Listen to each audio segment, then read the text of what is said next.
El deseado de todas las gentes.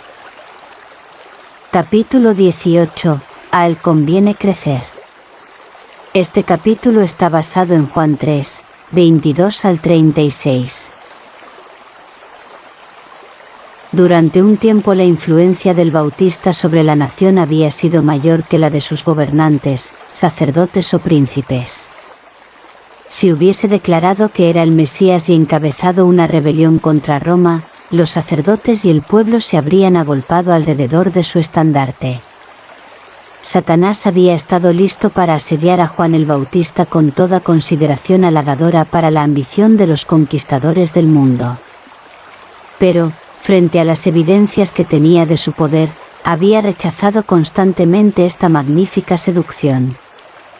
Había dirigido hacia otro la atención que se fijaba en él.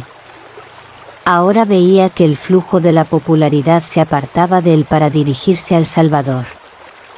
Día tras día, disminuían las muchedumbres que le rodeaban.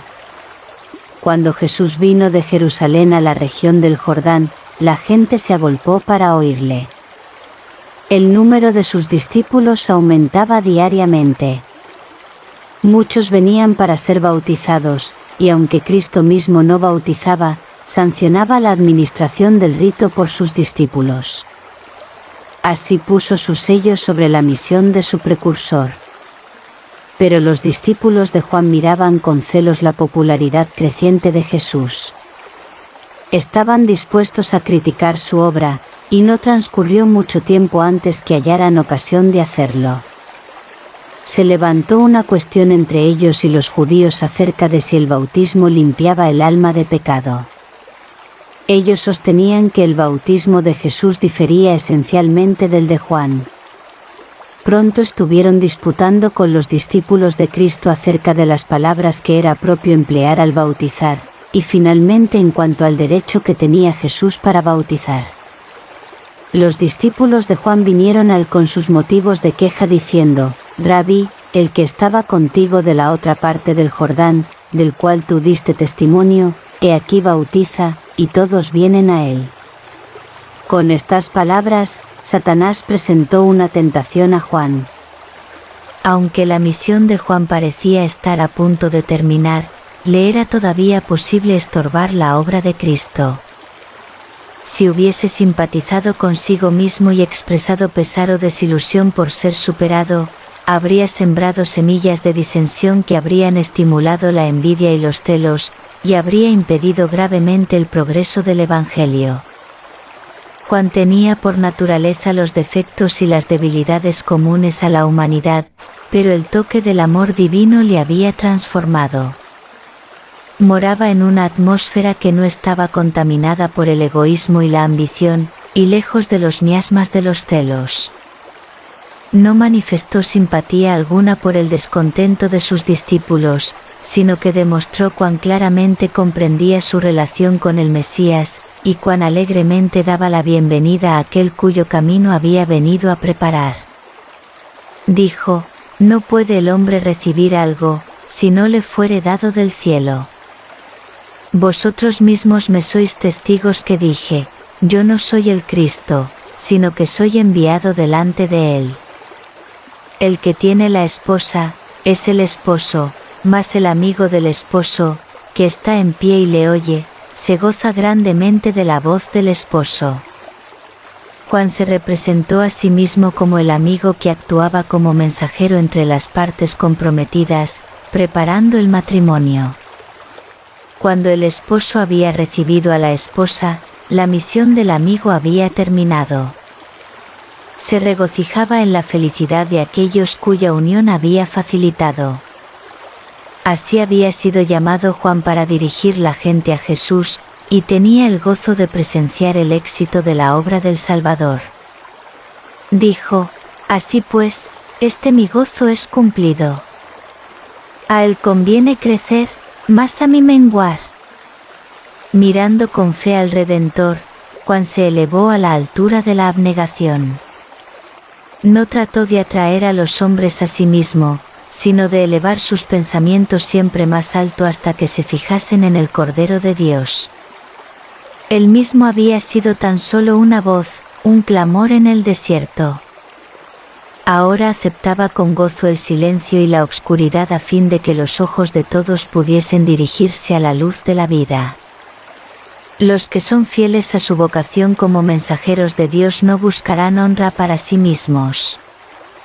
El amor del yo desaparecerá en el amor por Cristo. Ninguna rivalidad mancillará la preciosa causa del Evangelio. Reconocerán que les toca proclamar como Juan el Bautista: «He aquí el Cordero de Dios, que quita el pecado del mundo». Juan 1, 29.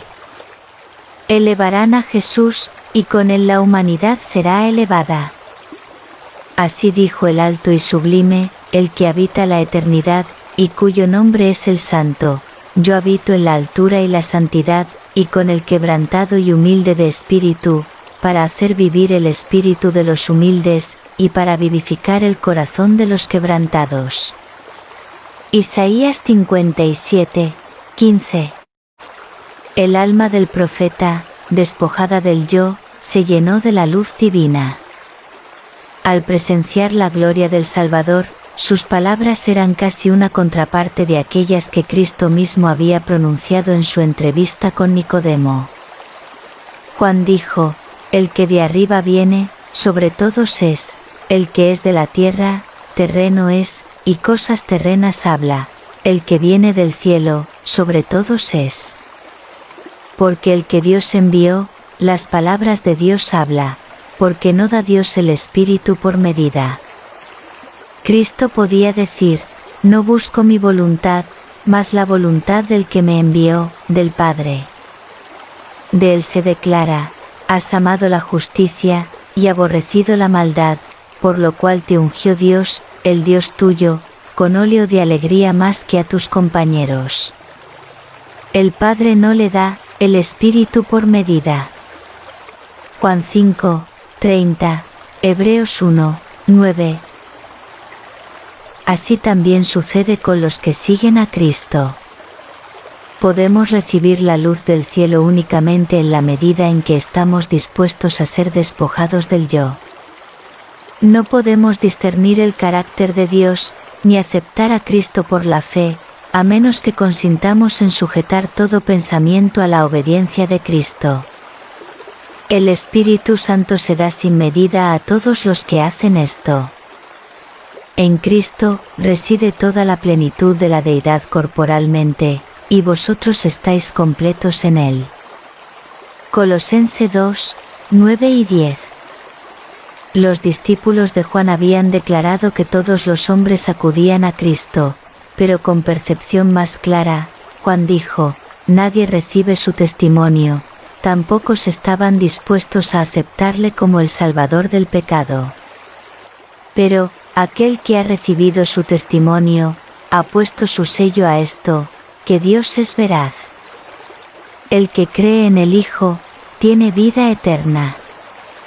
No era necesario disputar acerca de si el bautismo de Cristo o el de Juan purificaba del pecado. Es la gracia de Cristo la que da vida al alma. Fuera de Cristo, el bautismo, como cualquier otro rito, es una forma sin valor. El que es incrédulo al Hijo, no verá la vida. El éxito de la obra de Cristo, que el Bautista había recibido con tanto gozo, fue comunicado también a las autoridades de Jerusalén.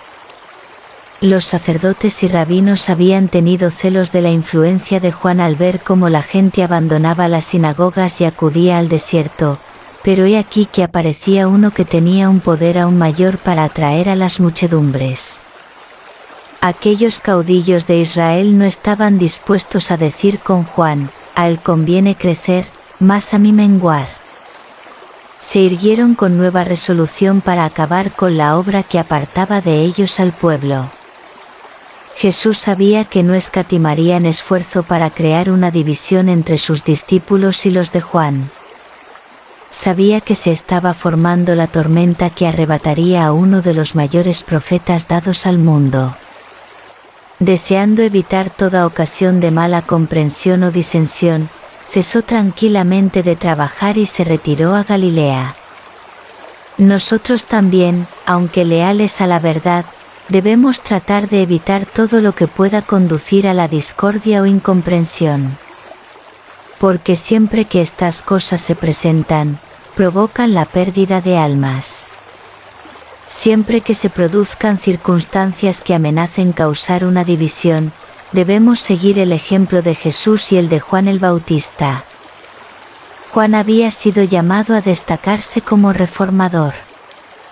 A causa de esto, sus discípulos corrían el peligro de fijar su atención en él, sintiendo que el éxito de la obra dependía de sus labores, y perdiendo de vista el hecho de que era tan solo un instrumento por medio del cual Dios había obrado. Pero la obra de Juan no era suficiente para echar los fundamentos de la Iglesia cristiana.